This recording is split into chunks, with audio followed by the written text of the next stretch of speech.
Hello friends, welcome है आपके lecture पे। In the last class we have discussed about the we have established the relationship between characteristics gas constant and the universal gas constant. आज की class में मैं discuss करूंगा P V relationship for an ideal gas. Here you can see in the equation P V to the power n is equal to c, where c is the constant, p again pressure, v the volume in meter cube of course, and n is the polytropic index. ये बहुत confusing है in the various competitive exam, तो मैं यहाँ पे discuss करूँगा और इसको सिंप्लीफाई करने को ट्राई करूँगा, तो आप वीडियो में बने रहिए। तो n is the polytropic index, ये गैस पे डिपेंड नहीं करता, गैस के नेचर पे डिपेंड नहीं करता है। इसकी जो वैल्यू है वो -इन्फिनिटी टू +इन्फिनिटी चेंज हो सकती है, और इसी की एक वैल्यू को फॉर एडियाबेटिक प्रोसेस गामा बोलते हैं, जिसको एडियाबेटिक इंडेक्स बोलते हैं। एडियाबेटिक प्रोसेस के लिए you know very well what is adiabatic process. Gamma is also represented by ratio of specific heat at constant pressure to the specific heat at constant volume.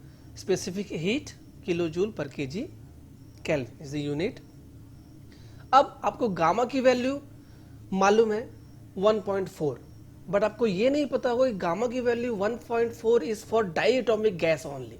Diatomic gas में आपका included है hydrogen, oxygen, nitrogen and etcetera.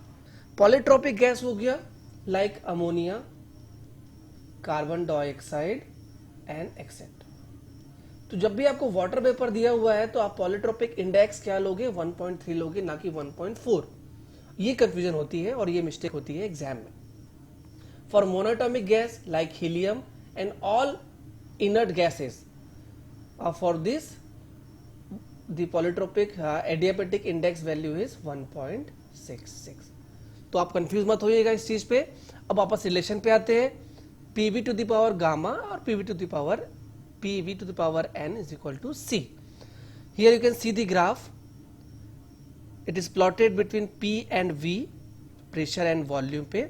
यहाँ पे ये जो relationship है आपको सारे थर्मोडायनेमिक प्रोसेस पे डिस्कस करेगा। यहाँ पे कैसे, अगर आप n की वैल्यू को 0 पुट करते हो तो n is equal to 0 means P is equal to constant. P is equal to constant means the process is what? It is the constant pressure process. तो जो मेरी बात मैंने कही थी कि it is not depend on the nature of the gas, it is dependent on the process.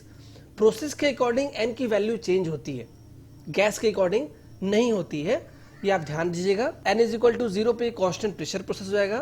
कहने का मतलब ये हुआ कि constant for constant pressure process n is equal to 0 रहेगा, and for constant volume process it is for n is equal to infinite। तो this is for the constant volume process। अब जितने भी प्रोसेस है वो constant pressure process और constant volume process के बीच में ही रहेंगे। तो let us suppose the n is equal to 1, तो for n is equal to 1 you know it is for isothermal process। कैसे मुझे मालूम पड़ा, PV is equal to nR naught T। तो इफ इट इज कांस्टेंट तो n R naught T, where n is the mole for the gas, R naught is the universal gas constant. ये मैंने discuss किया है last video में, उसकी link मैं description में दूंगा, आप उस पर देख सकते हैं। एंड द टेम्परेचर, तो here T is the only variable, so it is for the constant temperature और isothermal process. When n is equal to n become gamma, तो वो प्रोसेस क्या हो जाएगा, एडियाबेटिक प्रोसेस। यहाँ पे एक बहुत इंपॉर्टेंट क्वेश्चन आता है कॉम्पिटिटिव एग्जाम में, उसको डिस्कस कर लेता हूं मैं यहाँ पे। Let us suppose it is equation 1। If you take the derivative of this equation, तो here we have two function p and v, तो पार्शियल डेरिवेटिव करूंगा first function into second function as it is रहेगा, plus second function p and dv को dv into n v n -1 is equal to 0। Constant term 0 हो गया। dp by dv निकाल लेता हूं, dp by dv is equal to -n v to the power minus n divide by V n. Simple calculation है, इसलिए मैं इसको ज़्यादा एक्सप्लेन नहीं कर रहा हूँ, और फर्दर सिंप्लीफाई करोगे तो you will get this expression. It is very important expression from the interview point of view also. यहां फंसते हैं। अब देखना, आप इंटरव्यू में क्या करेगा, आपको दो लाइन ड्रॉ कर देगा, फर्स्ट लाइन और सेकेंड लाइन, और बोलेगा which one is for adiabatic process and which one is for isothermal process. तो for isothermal process you know, and for adiabatic process you also know.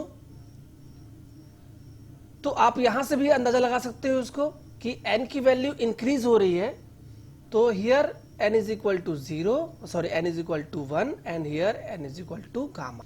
तो for n is equal to 1 isothermal process PV is equal to C, and for n is equal to gamma PV n is equal to gamma is equal to C।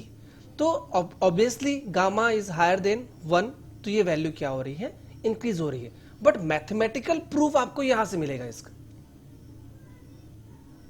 कैसे? dp slope of the curve dp by dv is directly proportional to n।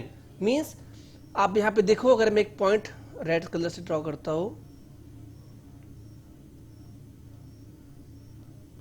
तो slope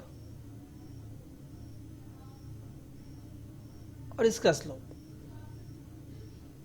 तो this slope is higher than the isothermal line slope. Negative side में इसलिए आ रहा है, यहां पे negative है, इसलिए ये आपको ये क्लॉकवाइज काउंट करना पड़ेगा। तो ये आपका बहुत ही इंपॉर्टेंट रिलेशनशिप बनता है प्रॉब्लम सॉल्व करने के पॉइंट ऑफ व्यू से भी। पी वी गामा एन लिख रहा हूं मैं, P V is equal to n R naught T. आपको ये दो इक्वेशन मिलेंगे और आप इसके अकॉर्डिंग प्रॉब्लम सॉल्व कर सकते हो। तो क्लास एंड करते हैं यहाँ पे। मैं नेक्स्ट क्लास में फर्दर डिस्कशन करूंगा different type of thermodynamic process, और उसका डेरिवेशन करूंगा by using this two equation. Thank you very much for listening. पसंद आया तो लाइक करो, subscribe and share. Thank you very much.